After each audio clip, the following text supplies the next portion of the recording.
ایک مثال سے بات سمجھاتا ہوں کہ اگر کوئی آدمی یہاں سے فیصل آباد جا رہا ہے، جیسے ہی اس کی گاڑی روڈ پہ پہنچی، پہلا بورڈ آیا، اس پہ لکھا ہوا تھا کہ فیصل آباد یہاں سے 350 کلومیٹر کے فاصلے پر ہے۔ 150 کلومیٹر فاصلہ طے کرنے کے بعد دوسرا بورڈ اس نے پڑھا، وہاں لکھا ہوا تھا کہ فیصل آباد کا فاصلہ یہاں سے 200 کلومیٹر ہے۔ اب ایک انسان اس کو کھڑا کر کے پوچھتا ہے کہ دیکھو بھائی آپ نے کتنا فاصلہ طے کیا ہے بتاؤ، تو وہ کہے گا 150 کلومیٹر۔ کیسے پتا چلا؟ ایسے پتا چلا کہ جب میں پہلی دفعہ سڑک پہ میں نے گاڑی نکالی تھی تو جو پہلا بورڈ آیا تھا اس پہ 350 لکھا ہوا تھا، یہاں 200 ہے، اس کا مطلب ہے 150 کلومیٹر میں نے طے کر لیا۔ اچھا، یہ فاصلہ تو اس کا مقصد ہے، وہ فیصل آباد جا رہا ہے، یہ تو اس کے مقصد میں داخل ہے۔ اب کوئی بندہ اس سے پوچھتا ہے کہ بھائی جو پہلے بورڈ آپ نے پڑھا تھا اس کا رنگ اور اس کا رنگ، تو وہ کہے گا جی دونوں نیلے رنگ کے ہیں یا دونوں سبز رنگ کے ہیں۔ اب وہ جو سبز رنگ اس کے ذہن میں آیا ہے وہ تو اس کے کسی کام کا نہیں ہے، لیکن اس کے ذہن کے اندر ہے۔ اچھا، اس کے اوپر جو لکھائی ہوئی تھی وہ سفید رنگ کی تھی۔ اچھا، یہ جو بورڈ لگا ہوا تھا زمین سے کتنی اونچائی پر تھا؟ یہ جی 12 سے 15 فٹ اونچائی پر تھا۔ اچھا، یہ دائیں طرف تھا یا بائیں طرف تھا؟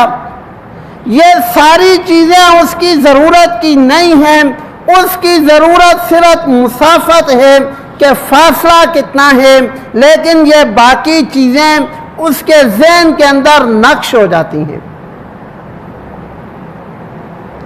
اور یہ ایک حقیقت ہے کہ یہ چیزیں مقصودی علم کے ساتھ ہر انسان کے ذہن میں جب وہ کوئی بھی علم حاصل کرتا ہے تو یہ چیزیں ساتھ جو اس کا مقصد نہیں ہوتی اس کے ذہن کے اندر آ جاتی ہیں۔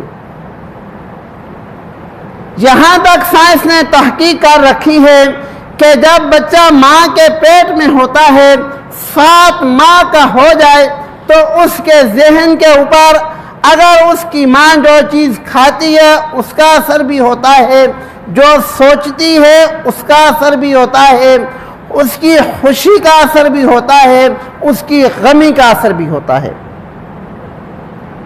حالانکہ اس نے یہ چیزیں معلوم نہیں کی لیکن پھر بھی اس کے ذہن کے اندر آ گئیں۔ اور جب بچہ پیدا ہوتا ہے تب بھی یہی حال ہوتا ہے۔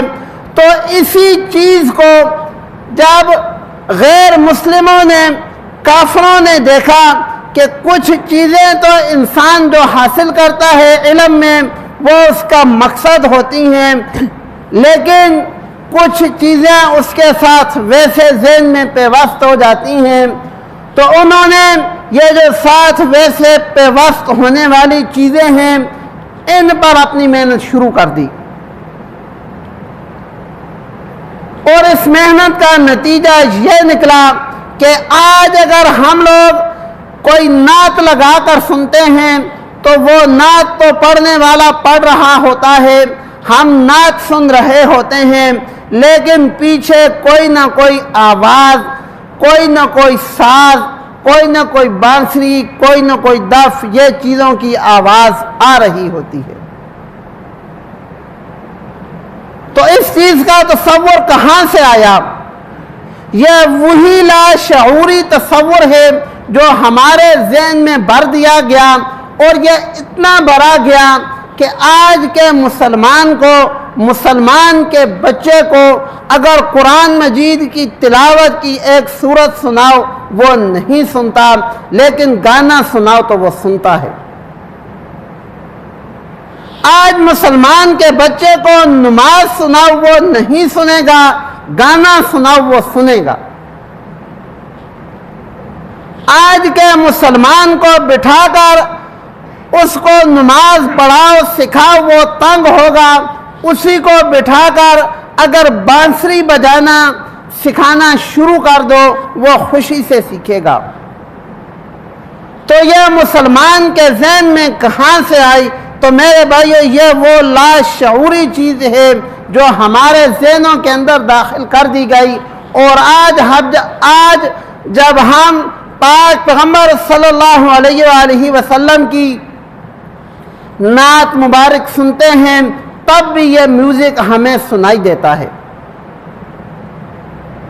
اور اگر ہمارا آج کا نوجوان اپنا کوئی فوٹو، اپنی کوئی تصویر وہ اگر سوشل میڈیا کے کسی بھی پلیٹ فارم پہ اپلوڈ کرتا ہے تو آپ نے کبھی نہیں دیکھا ہوگا کہ بیک گراؤنڈ میں آنے والی آواز کوئی نعت ہو، کوئی تلاوت ہو، کسی آیت کا ترجمہ ہو، کبھی بھی نہیں ہوگا، ہمیشہ گانا ہوگا۔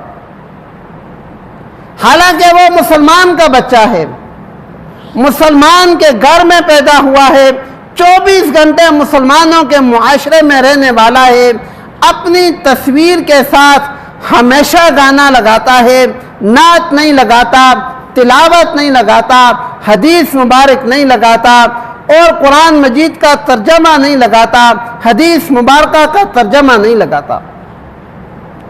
یہ ساری چیزیں اس کے ذہن کے اندر داخل کر دی گئی ہیں، صرف بچوں کے نہیں بڑوں کے ذہن کے اندر بھی یہ چیزیں آ گئی ہیں۔ اور میرے بھائیوں، اگر اس چیز کا ہم نے کلا کما نہ کیا، اس کو نہ چھوڑا، تو یاد رکھو برائی تو برائی ہے، اور آپ صلی اللہ علیہ وآلہ وسلم نے فرمایا ہے کہ میری بعثت کا مقصد میں اس لیے مبعوث کیا گیا ہوں کہ آلات موسیقی کو توڑوں، اور آپ صلی اللہ علیہ وآلہ وسلم کی بعثت کے مقصد کے خلاف جائیں گے تو وہی دور جاہلیت اور زمانہ جاہلیت والی عادات ہمارے اندر آ جائیں گی۔ اللہ رب العالمین سے دعا ہے کہ اللہ رب العالمین پاک پیغمبر صلی اللہ علیہ وآلہ وسلم کی سچی محبت ہم سب کو نصیب فرمائے۔